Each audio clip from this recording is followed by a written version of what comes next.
خلق نور نبيه من نوره وخلق بعده كل شيء من نوره وجعله سببا لخلق المخلوق والصلاة والسلام على من قال ألا أنا حبيب الله وأنا حامل لواء الحمد يوم القيامة تحته آدم فمن دونه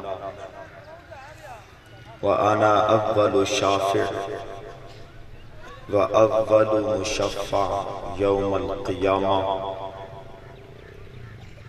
وأنا أول من يحرك حلق الجنة فيفتح الله لي ويدخلنيها ومعي فقراء المؤمنين وأنا أكرم الأولين والآخرين على الله تعالى ولا فخر ومن قال من صلى علي في يوم 50 مرة صافحته يوم القيامة وعلى آله الذين قال لهم من مات في حب آل محمد مات شهيدا ومن مات في حب آل محمد مات مغفورا ومن مات في حب آل محمد مات مؤمنا مستكمل الإيمان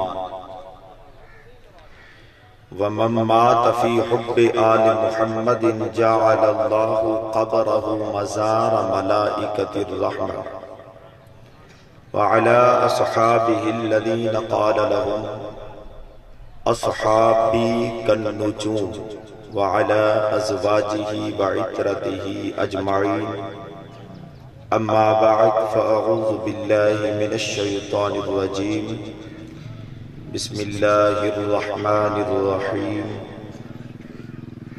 قال الله تعالى في القرآن العظيم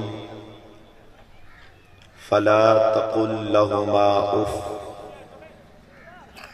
وقال النبي صلى الله عليه وآله وسلم رغم أنفه رغم أنفه رغم أنفه قيل من یا رسول اللہ قال رسول اللہ صلی اللہ علیہ وسلم من ادرک والدیہ عند الکبر احدہما او کلیہما ثم لم يدخل الجنہ صدق اللہ العظیم وصدق رسولہ النبی الکریم الامین۔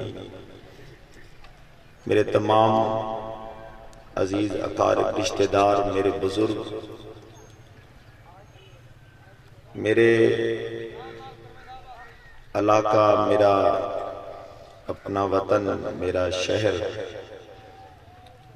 میرا اپنا گھر، میں نیت کرتا ہوں کہ میں خطاب صرف اپنے رب کو راضی کرنے کے لیے کروں گا۔ میرے دل میں کوئی دنیاوی لالچ نہ ہوگا، اور میں یہ نیت کرتا ہوں کہ میں بڑی ایمانداری کے ساتھ قرآن پاک کی آیات کریمہ کے تراجم، احادیث طیبہ کے ترجمے، منبر رسول کے ادب کا احترام کرتے ہوئے اور خیال رکھتے ہوئے میں بڑی ایمانداری کے ساتھ آپ تک قرآن پاک کی آیات اور حدیثیں پہنچانے کی کوشش کروں گا۔ آقا علیہ الصلوۃ والسلام کی حدیث پاک فرمائے من کذب علی متعمدا فلیتبوأ مقعدہ من النار، فرمائے جس بھی انسان نے مجھ پر جان بوجھ کر جھوٹ بولا جھوٹی حدیث پڑھی، غلط ترجمے کر کے اس کا ترجمہ میری طرف منسوخ کر دیا۔ یہاں پر تعمیم ہے، من فرمایا جو بھی انسان، عمومیت کے ساتھ فرمایا۔ پھر عام کی قسمیں ہوتی ہیں، خصان البعض لم یخص عنہ شیء، لم یخص عنہ شیء، کسی کو خاص نہیں کیا حضور نے، نہ مولوی کو، نہ کسی بڑی بڑی دستاروں والوں کو، نہ جبے کبے والوں کو۔ فرمایا جو بھی بندہ جس بھی جگہ پر بیٹھ کر مجھ پہ جھوٹ بولے گا نا، فرمایا کہ وہ ٹھکانہ جہنم میں بنا لے۔ اب اس کے یہ دستاریں، اس کی داڑیاں، اس کی جبے کبے نہ دے۔ اس حدیث پاک کو میں مد نظر رکھ کے قرآن پاک کی آیتوں کے ترجمے بھی، حدیثوں کے ترجمے میں کروں گا۔ جو مجھے میرے استادوں سے ملا ہے، یہ منبر رسول ہے، یہاں پر بیٹھ کر حضور کی باتیں ہونی چاہیے۔ جس حضور کا یہ منبر ہے اس حضور کی حدیثیں پڑھی جانی چاہیے۔ تاجدار دو عالم صلی اللہ علیہ وآلہ وسلم کی احادیث طیبہ کی روشنی میں اور قرآن پاک کی آیات کریمہ کی روشنی میں میں آج بالعموم سب کے لیے اور بالخصوص ہمارے جو نوجوان ہیں ان کے لیے ایک موضوع لایا ہوں، شان والدین اور عظمت والدین۔ ماں باپ کیا ہوتے ہیں یہ ان سے پوچھ جن کے نہیں ہیں، چلے گئے ہیں، دنیا سے رخصت ہو گئے ہیں۔ بہت بڑا مقام ہے ان کا، میں اپنی زبان سے اگر بیان کروں تو شاید کسی کو سمجھ نہ آئے۔ میں رب کائنات کے قرآن پاک سے اور محبوب کریم صلی اللہ علیہ وآلہ وسلم کی مبارک زبان سے وہ الفاظ جو 1400 سال پہلے میرے محبوب نے ادا فرمائے ہیں، میں آپ تک بڑی ایمانداری سے پہنچانے کی کوشش کر رہا ہوں۔ اللہ رب العزت کا فرمان ہے، فرمایا فَلَا تَقُلْ لَهُمَا اُفٍّ۔ یہ ماں اور باپ جو ہے نا، ان کو اف بھی نہ بول۔ اف کیا ہے؟ امام حسن نے اس کا مفہوم ہمیں سمجھایا ہے۔ اب یہاں سے نہیں، ذرا دل کے کانوں سے آج میرے چند الفاظ آپ سماعت کیجئے گا۔ ماں اور باپ کی عزت اور احترام سمجھ آئے گا کہ ماں اور باپ کیا ہے۔ فرمایا رب کائنات نے کہ اف بھی نہیں کہنا۔ ہم گئے در حسن پہ کہ آپ ہمیں سمجھائیں اف کیا ہے، اف کا مفہوم کیا ہے۔ بڑے بڑے تراجم کیے گئے، بڑے بڑے علماء نے ترجمے کیے۔ اس لفظ اف کے 22 یا 23 یا 25 یا 35 تراجم کیے گئے۔ اف کے بارے میں علماء کرام نے بہت کچھ لکھا۔ جب میں در حسن پہ پہنچا پھر پتا چلا کہ لفظ اف کیا ہے۔ میرے امام حسن اپنی والدہ ماجدہ حضرت سیدہ فاطمہ الزہرا طیبہ طاہرہ کے سامنے جب جاتے ہیں نا، آنکھیں جھکی ہے، سر جھکا ہے، ہاتھ باندھ کے بڑے ادب سے کھڑے ہیں اور آواز بڑی پست کر کے جواب دیتے ہیں، اور آواز پست کر کے آہستہ آواز میں اپنی ماں کے سامنے بات کرتے ہیں۔ سیدہ فاطمہ الزہرا پوچھتی ہے، بیٹا آواز اتنی آہستہ کیوں؟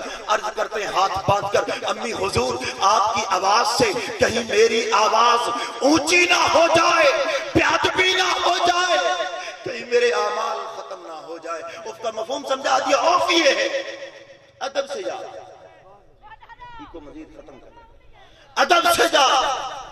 جب والدین کے پاس جائے نا، آواز کو پست کر دے۔ میرے رب نے فرمایا کہ جب ماں باپ کے پاس جاؤ نا تو بازو کو سکیڑ دو، یہ پرو کو سکیڑ دو، عاجزی کے ساتھ جاؤ، انکساری کے ساتھ جاؤ۔ جب پرندہ اڑان بھرتا ہے نا، اڑتا ہے تو بازو پھیلا دیتا ہے پھر اڑتا ہے۔ جب زمین پہ آنا ہو تو بازو اپنے پروں کو سکیڑ دیتا ہے، زمین پہ نیچے آ جاتا ہے۔ میرے رب نے گویا کہ سمجھایا ہے کہ اے انسان، تو دنیا میں مفتی ہو، تو دنیا میں عالم ہو، شیخ الحدیث ہو، شیخ التفسیر ہو، بڑی بڑی فقاہت تجھے آتی ہو، بڑی بڑی حدیثیں تجھے یاد ہوں، قرآن کے ترجمے تجھے آتے ہوں، قرآن کا مفہوم تجھے آتا ہو، لیکن جب در سے باہر جانا، گھر سے باہر جا تو سب کچھ ہے۔ اپنے ساتھ ٹائٹل لگانا مفتی کا، عالم کا، شیخ الحدیث کا، شیخ التفسیر کا، لیکن یاد رکھ لے جب تو واپس گھر میں آئے نا، سارے ٹائٹل ختم کر دے، بیٹا بن گیا بیٹا، سب کچھ ختم کر کے، سب کچھ ختم کر کے در پہ آئے نا، گھر پہ جب آئے، ماں کے پاس آئے، باپ کے پاس آئے، ماں کی گود میں آئے تو ایسے آئے جیسے تو بچہ تھا، سارے ٹائٹل ختم کر دے۔ اور ساری اپنی فقاہت باہر رکھ گیا. ماں باپ کے پاس بازو کو سکیڑ کے عاجزی کر گیا. تاجدار دو عالم صلی اللہ علیہ وآلہ وسلم نے ماں اور باپ کی شان بیان کرتے ہوئے ایک بار صحابہ کرام میں ارشاد فرمایا تھا راغم انفہ راغم انفہ راغم انفہ. خطبے میں نے یہ حدیث پاک پڑھی. جو حدیث طیبہ میں بیان کر رہا ہوں اپنی طرف سے میں نے کوشش کی ہے کوئی زبر کی زیر کی غلطی نہ ہو جائے, میں پکڑا نہ جاؤں. اگر آپ کو بات سمجھ آ جائے تو بالعموم سارے, بالخصوص وہ جن کے ماں باپ زندہ ہیں, موجود ہیں, سنتے جائیں اور قدر سمجھتے جائیں کہ ماں باپ کی قدر کیا ہے, عزت اور احترام کیا ہے, ادب کیا ہے. ہم بھولے ہوئے ہیں. ماضی کا صیغہ میرے مصطفیٰ کریم نے استعمال فرمایا راغم انفہ, ذلیل ہو گیا. یرغم نہیں کہ ذلیل ہو جائے گا, نا فرمایا ذلیل ہو گیا. آقا کون ذلیل ہو گیا؟ کس کے بارے میں آپ نے فرمایا؟ ایک بار نہیں, دو بار نہیں, تین بار فرمایا راغم انفہ راغم انفہ راغم انفہ. تین بار فرمایا ذلیل ہو گیا, ذلیل ہو گیا, ذلیل ہو گیا. وہ شخص, اس شخص کی ناک خاک آلود ہو گئی. قیل من یا رسول اللہ, عرض کی گئی, ایک بندے نے عرض کی آقا کون ذلیل ہو گیا, کس کے بارے میں فرمایا آپ نے؟ بڑے بڑے ظلم ہوئے میرے مصطفیٰ پر, کبھی اس طرح کے لفظ نہیں نکلے. حضرت سیدہ عائشہ صدیقہ طیبہ طاہرہ رضی اللہ تعالیٰ عنہ ایک بار حضور سے پوچھتی ہیں آقا احد کے دن سے سخت دن آپ کی زندگی میں کوئی آیا ہے؟ میدان احد جب سجا اور میرے محبوب کی آنکھوں کے سامنے آپ کے چچا امیر حمزہ رضی اللہ تعالیٰ عنہ کے جسم کا موصلہ کیا گیا, مطلب یہ ہے کہ پاؤں کاٹ دیے, ہاتھ کاٹ دیے, کان کاٹ دیے, ظالموں نے آنکھیں نیزوں سے نکال لی, سینے کو چیر دیا, کلیجے کو نکالا اور دانتوں کے نیچے میرے محبوب کے سامنے چبایا. حضور کو جب یاد آتی میرے آقا آنسو بہاتے اور پوچھتے میرے امیر حمزہ کے ساتھ ظالموں نے کیا کیا تھا, کیا کیا میرے امیر حمزہ کے ساتھ. جب یاد آتی میرے مصطفیٰ رو پڑتے تھے. صحابہ کرام نے سمجھا کہ سب سے سخت دن احد کا دن تھا, میرے محبوب کے سامنے یہ ظلم ہوا. آج حضرت عائشہ صدیقہ طیبہ طاہرہ نے جب پوچھا نا تو میرے مصطفیٰ کریم نے فرمایا ہاں احد کا دن بھی میری زندگی میں بڑا شاق, بڑا مشکل اور بڑا آزمائش والا, امتحان والا آیا, لیکن اس سے بھی سخت دن ایک اور ہے. حضور وہ کون سا ہے؟ فرمایا کہ جب میں طائف کے میدان میں گیا نا اسلام کی دعوت لے کر, 3 سردار تھے جن کو میں نے جا کر اسلام کی دعوت پیش کی نا, 3 سردار تھے, دعوت قبول نہیں کی اسلام کی, گھنٹے لڑکے پیچھے لگا دیے, پتھر برساتے تھے میرے آقا کے جسم اطہر پر.